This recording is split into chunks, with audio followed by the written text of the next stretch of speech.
syndicated loan. What are the implications for the country? Well, first, this year's budget that we presented in Parliament had a financing both coming from our domestic borrowing, which we are continuing to borrow, and an external borrowing to close the gap. So this money that we are going to ask is just implementing the budget as it is. There is nothing we have decided to borrow new. This is what we presented, and we say we are collecting this revenue, we are investing this expenditure, and we can borrow this, and this borrowing is within our 50% of GDP.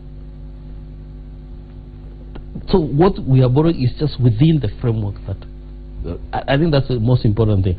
When it's reported in the papers and say, oh, Kenya is looking for 80 billion to do what? No, it is to finance the expenditures that we are currently undertaking. It is in the budget. We are just executing the budget by collecting revenues, collecting the borrowings that we need to finance our expenditures as they are. Why did you change from Eurobond to the other system? Look, the choice. Look, in our medium-term debt strategy, we did say that we have opened the space of borrowing. Just go. Before 2013, we used only to borrow domestically. We opened the space of borrowing internationally by issuing a Eurobond. We have also been able to deal with syndicated loans. A syndicated loan is more or less just like a Eurobond, but this is something that is narrow. You are just dealing with some few institutional investors to give you the money, but the Eurobond is good. So why have you gone with the syndicated loan this time? Now we have not ruled out the Eurobond issue. Hasn't that window closed? The thing we have not closed. The thing is that we are looking at the timelines. What does it take to do the Eurobond? There's a lot of roadshow you have to undertake. There's a lot of documentations that I have to do. We can still do that, but we have to look at this based on the markets, how they are behaving, whether it is worth spending a lot of those time and doing that. Yes, Eurobonds are usually our first choice, but in view of the timelines that we have, syndicated loans are much faster. We have been there to do this is like the third time we're issuing syndicated loans. So it is just in fact you really need them so that you can actually manage your debts. Yeah, so that you can smooth out those which are maturing, you can roll over and all that. So being present in the international market is a good thing. In fact, when Ghana went to the Eurobond, they were the first country to do. In 2014, when we also went, Ghana has been in the international market 5 times. South Africa was there since time immemorial. They were already mature economy in this area. Zambia has been there 3 or 4 times. Okay. Kenya only once. In fact, when I go to all these international meetings, investors are saying, we don't want only first timers. You just come and disappear. You have to be in the radar screen every year. So in a way, we are just saying, look, it is important to maintain, contacts with your investors on a regular basis and all that, meaning that you are able to borrow, pay others off and all that. It's just a debt management strategy. So when you see us going to the market, it is just to ensure that we have fast presence in the international market, because investors also want to see how your bond prices and all that are changing, and how you are managing your debt portfolios and all that. So some are just for purely ensuring that you have a better debt management system. Because if you stop, it means that you stay with that loan only until maturity. But you have to be there regularly so that you can also be updating investors and say, look, Kenya economy is doing this. We want this amount of money. We are going to repay. We can repay syndicated loan, take long-term loans. All right. And spread them out. Our time is winding up. Yeah. And before we let you go, there are two things that we need you to respond to. We hear, you've been telling us that the economy is fine, that this borrowing that you're undertaking is within our threshold. So if we are fine, and if you're borrowing money to plug whatever deficit exists, why are we unable to pay doctors? Look, you don't borrow to pay recurrent, and I said that before. You borrow for infrastructure. But having said that, who's going to use the infrastructure if people have died or are ailing? I'm coming to that. If today you people work in Citizen here, you wake up tomorrow and say, I want Citizen to pay you 100%. But they didn't wake up. There was an agreement. No. I'll come to that. I wasn't. But let me. I wasn't. We take it those. We take it those. It wasn't registered. Yes. And so whose fault is that? You should be asking that. Don't just say pay doctors. Look, we have not refused to pay doctors. We have negotiated. We have sat with them. We have offered them a 40% increase. Yeah. Why are we offering that? It's because we think that increase, which much as we are stretching, we can afford it. But if you tell me pay doctors because doctors have gone on strike, and if everybody goes on strike and I pay what they demand, are you going to live in this country? So it is our duty to inform the striking personnel, be it teachers, be it doctors, be it who, that our economy can only afford this. If you want higher pay, look for where there is a higher pay. The lecturers are saying you have offered doctors 40%. Now we also want something like that. That's what they look at. And many other things people will say. And what about you people in the private sector? If a doctor in the public sector is paid two times the private sector, what will happen? You'll have an influx to the public. Private hospitals close down, and that is so. And I really want Kenyans to appreciate this, that we are not refusing to pay doctors. But if you ask ridiculous amount, you have to be explained why we cannot afford that, and you should listen to that. Otherwise, come and tell me how we are supposed to fund. You can't just go to the street and tell me we have to get 300% increase. And yet, that 300% increase, what does it translate? You will be paid almost 5 times the private sector. You will be paid almost 5 times our neighbors. If you think that that is payable anywhere in the country, you can actually apply for that job somewhere else, and you can get and you earn that. But for us, if you can afford X amount, and we continue to improve that terms continuously. Look for we had those discussions with doctors on this issue. In a way, they appreciate, but in a way, they go out there and say, no, we want to grant CBA 300% increase. When we explain to them, look, this is what the economy can afford. You, as just a doctor, an intern, coming out from the university, yes, you have spent a lot of time there, you've acquired skills, and we appreciate the amount of time a doctor spent to acquire all this and gone and then go and be employed at 5,000 shillings? No, they don't get 35. They get 140,000, which is equivalent to somebody in job group P, somebody who has served in government for 15 years. Yeah, so you need to get this right, and I think we really, by us putting that 40% increase, we have taken an intern, fresher from the university, just to own the job training, to start in job group M. Job group M, I have economists in my ministry alone who have spent 5 years to get a master's equivalent to the number of years to get to be a doctor. It is that one is somebody almost a principal economist or a senior economist who has spent 9 years in the civil service alone. But that is a doctor entering that. But it's because we value their services, and that's why we have placed them there. Because of the job evaluation did indicate that, look, the amount of what they do is not equivalent to what an ordinary, maybe economist accountant will do. And that is why we have recognized that. And given them the necessary allowances, things like, you know, emergency call allowance, risk allowance, and all that. Now, we could do better if our economy could be better. And also we look at other civil servants. If we do that for doctors, you mentioned that the lecturers are waiting. They're not waiting. They're already the teachers are also saying, oh, you gave this 300%. So what will it mean?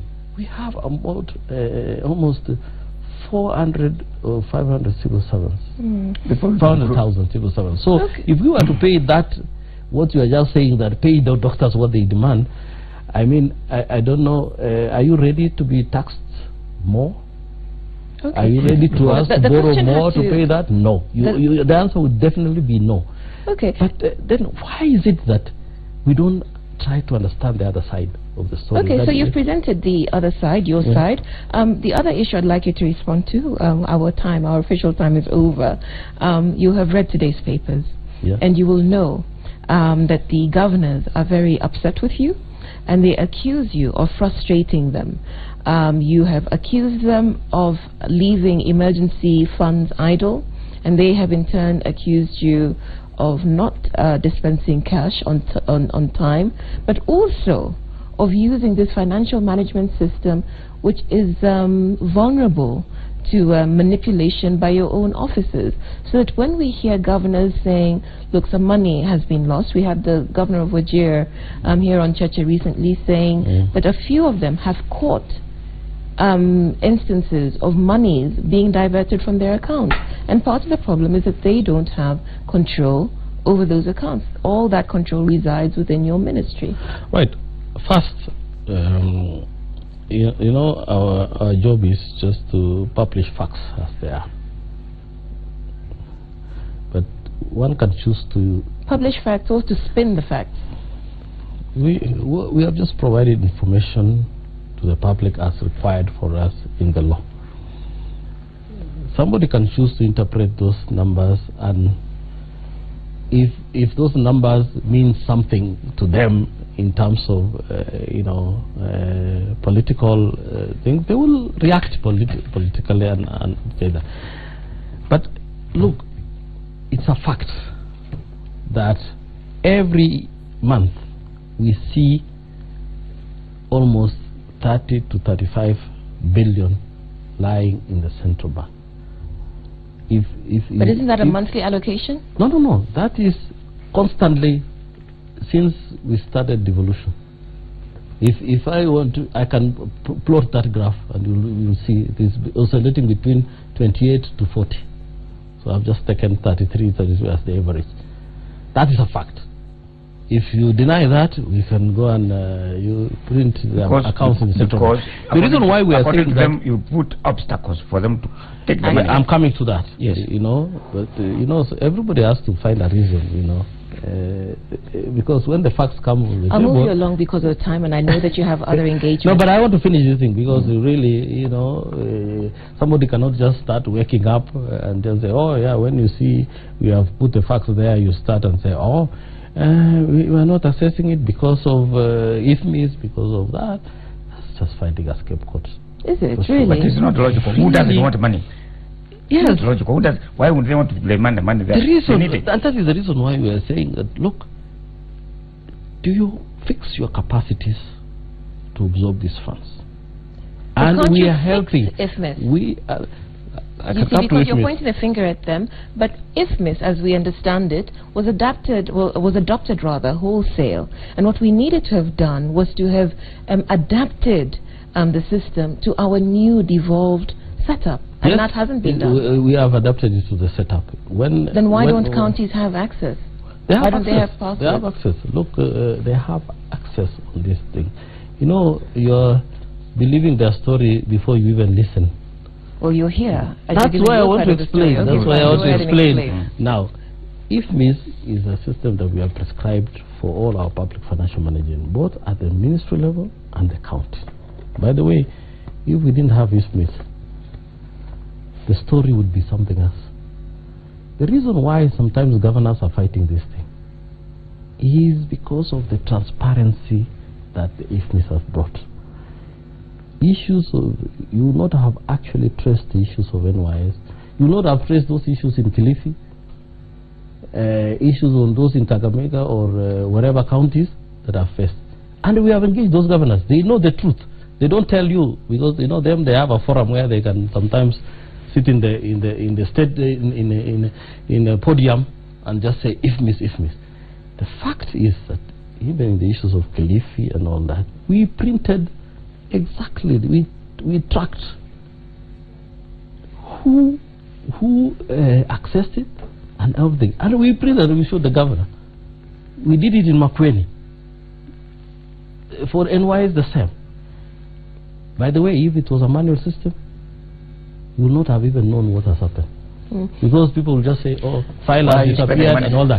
So why I'm saying that is that, look, IFMIS has helped to bring transparency. But you know why people don't like transparency? Because there are many things that they want to hide. And this is why they are shouting and say, oh, no, we are not discussing IFMIS is bad, IFMIS is manipulated. Nothing like that. So none of your people have compromised the IFMIS system? Nothing. And we have invited everybody to come and check. I can invite you. I'll come and take you how it works. You know, if you have a password and you log in, I'd like to take up on that. It will be Udwa Komimo, Mutegi, approved by Mutegi. There's a trail. And this is a footprint. And you can, up to which account it has gone. Before, it was manual. You know, you can do that, you can remove... My question is, why are you spending more money now, billions, to improve it? Yes. It's good. Look, a system has to be constantly improved. You can't just invest and say, that's it, because you have to always stay ahead of the game in terms of the hackers, in terms of everybody. So your system must always be assured that it can withstand all this. So it will be a constant investment. It will be a constant investment to ensure that the integrity and the quality assurance of the system is good. Typically, in fact, we have just done a review now. Every 3-4 years, you have to review the system and then check if there are areas that you need to strengthen. And so that's what you've done. Okay. Yeah. Very quickly, we hear that some county governments are operating commercial bank accounts. Is that legal? All the money that is levied by a county government must first be brought to the county revenue fund. You can't put that money in a commercial bank. You cannot. Yes, you have to put it in the county revenue fund and then budget your money and withdraw it after the control of budget is approved. So if you are collecting money, and we know there are some counties doing that. I've written a letter to some of them now. We are doing a special audit. If it is indeed that you have been raising this money and putting it in an account, that is a material violation of the Constitution and the PFM law.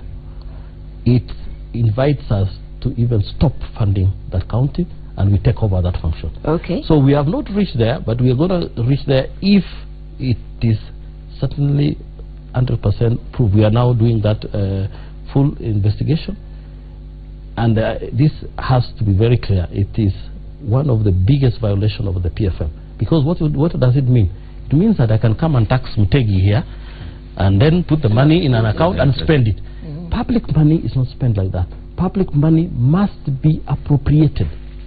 You have to put it in a fund like we do in the consolidated fund. We go to Parliament to withdraw. I'm under pressure to end the show, but 2 quick questions. This is an election year. Are we seeing abuse of incumbency in the use of funds? Because we see the president, your boss, and his deputy, also your boss, politicking rallies. No, I think they are not politicking. In the first place, they are mobilizing people, which is a good thing. To tell people to go and register is the obligation of government. And I think they are not going there and say, look, vote for me, vote for me. They are saying, go, please register. It is your right. This is the time for you to make a decision of the future of this country. If there is a that is very important and all that. Okay. If there is a runoff, will you have the budget? That will be a contingency measure. We are obviously ready to meet. And I think you're about to have that meeting now. So we are going to end this show now. With thanks to you, Cabinet Secretary Rotich, for your time. We've overrun. As I said, many thanks to our guest this morning, the Cabinet Secretary for Treasury, Henry Rotich. Our thanks also to our single panelists this morning, Wetegi Njau. My name is Udo Akamimo. Thank you for watching and engaging with us here on Cheche. We will see you next week.